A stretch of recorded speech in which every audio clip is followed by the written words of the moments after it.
हामी यहाँ झरेको छौँ।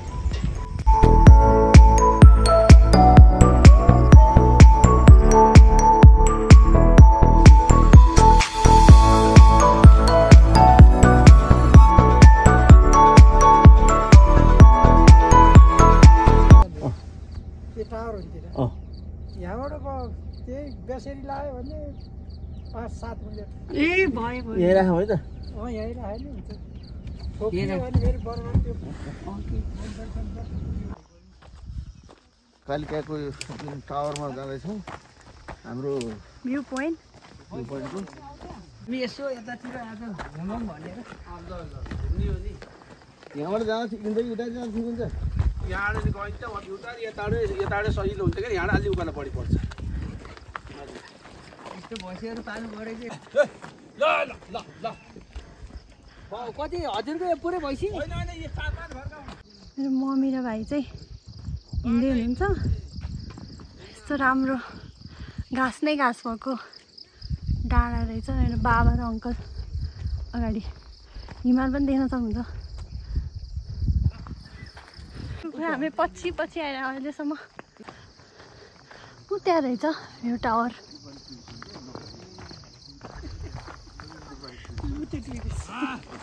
लोकल भैँसी हो यो है यता क्यामेरामा सिङ चाहिँ दुईवटा सिङ लोकल भैँसी हो।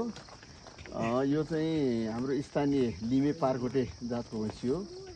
विशेष गरी यो गाउँमा पाइन्छ। यसको चाहिँ दुध चाहिँ एकदम मिठो हुन्छ, घिउ मजाले लाग्छ र यो स्थानीय हावापानी हुर्केर स्थानीय यसलाई रोग कम लाग्छ है। स्थानीय हावापानीमा हुर्केको लिमे जातको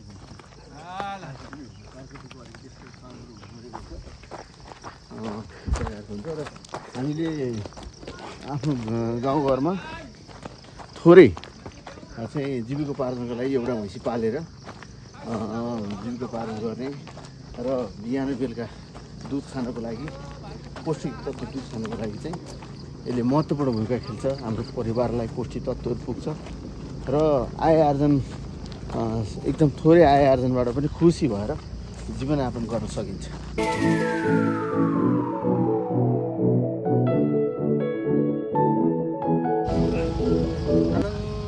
घर बनाऊ लोकल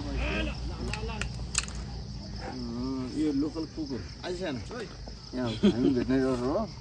अनि यी चाहिँ डौरे निसाएको हो क्या देखेस् चिन्यौ यहीँबाट पनि मिल्थ्यो होला है उक्लिन। यहीँबाट उक्लिन न। वेलकम टु मट्टी खान।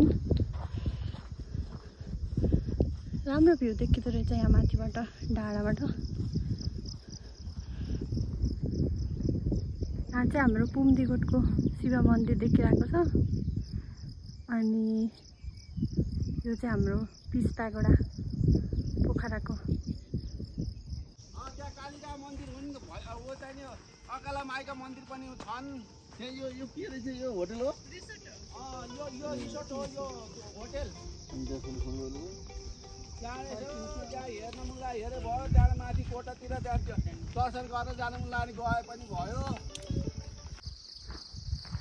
यही हो भ्यू पोइन्ट चाहिँ यही डाँडा देखिने हो त्यहाँ माथिबाट।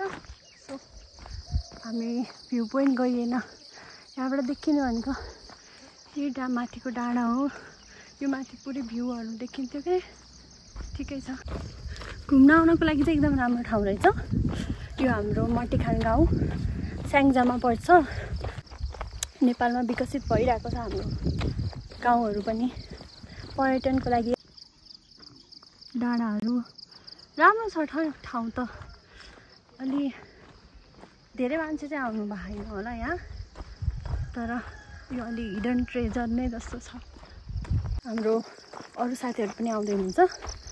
सो अब हामी सिधै खाना खान त्यहीँ भेट्नेछौँ।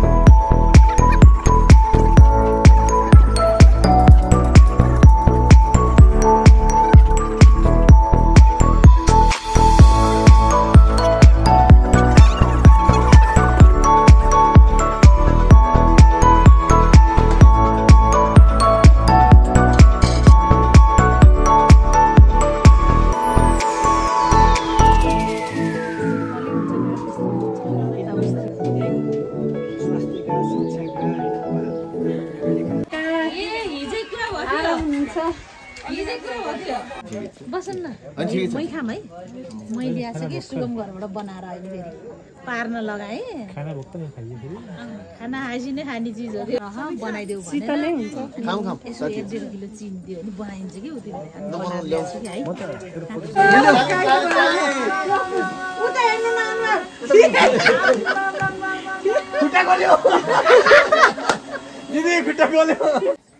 हाम्रो पालो आइगयो रमाइलो तिमीले मलाई देऊ न ल्याउ प्र्याक्टिस गर्नु भन हुन्छ है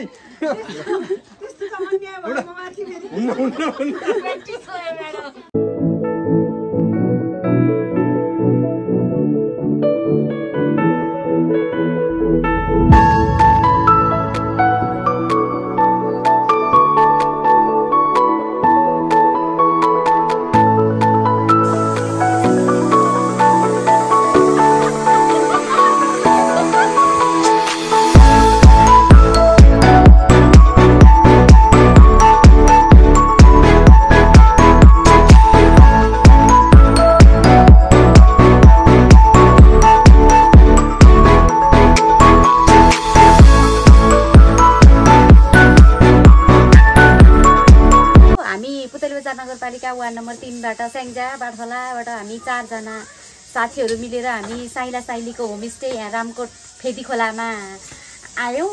हामीलाई साथीहरूले अनि यहाँ आएर जानुभएको दाइहरूले चाहिँ त्यहाँ होमस्टे छ अनि यस्तो यस्तो सुविधाहरू छ जस राम्रो छ रमाइलो छ अनि साइली दिदी साह्रै रमाइलो हुनुहुन्छ भनेर सुनाउनु भएको थियो। अनि हामीलाई पनि के होला कस्तो होला जानु पाएँ भन्ने थियो। धेरै समय अगाडि योजना बनाउँदै अहिले फाइनली सबै साथीहरूलाई मिलेपछि हामी हिजो आयौँ। हामी बस्यौँ खायौँ रमाइलो गऱ्यौँ फोटोहरू खिच्यौँ भिडियोहरू बनायौँ खाना खायौँ। खाना सर्भिस दिदीहरू दाइहरूको बोल्ने शैली साह्रै मन पर्यो राम्रो छ। तपाईँहरूले पनि फुर्सद मिलाएर खासै त्यस्तो हाई कस्ट पनि छैन। तपाईँहरू पनि समयमा बिदा हुँदा समय मिलाएर एकपटक अवश्य पाल्नु होला साह्रै राम्रो छ।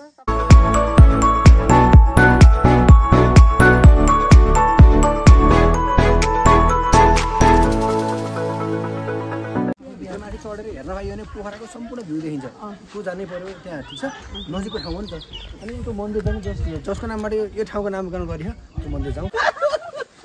आज रामकोटले हो कि त्यहाँ पचास वर्ष उमेर म्याराथन दौड्ने विचार गरिरहेको छु। तिमीहरू म सँगै दौड्नु पर्छ।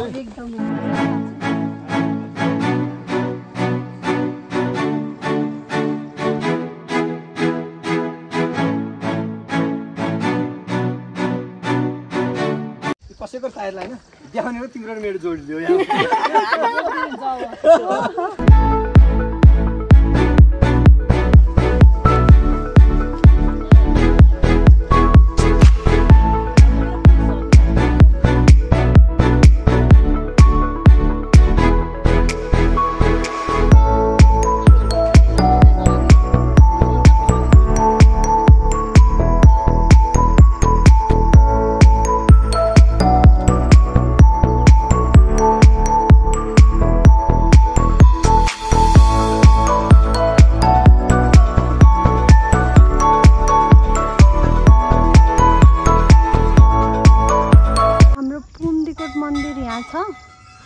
र पुम्दीकोट मन्दिरको ठ्याक्क दक्षिण साइडमा चाहिँ हाम्रो यो रामकोट मन्दिर रहेको छ।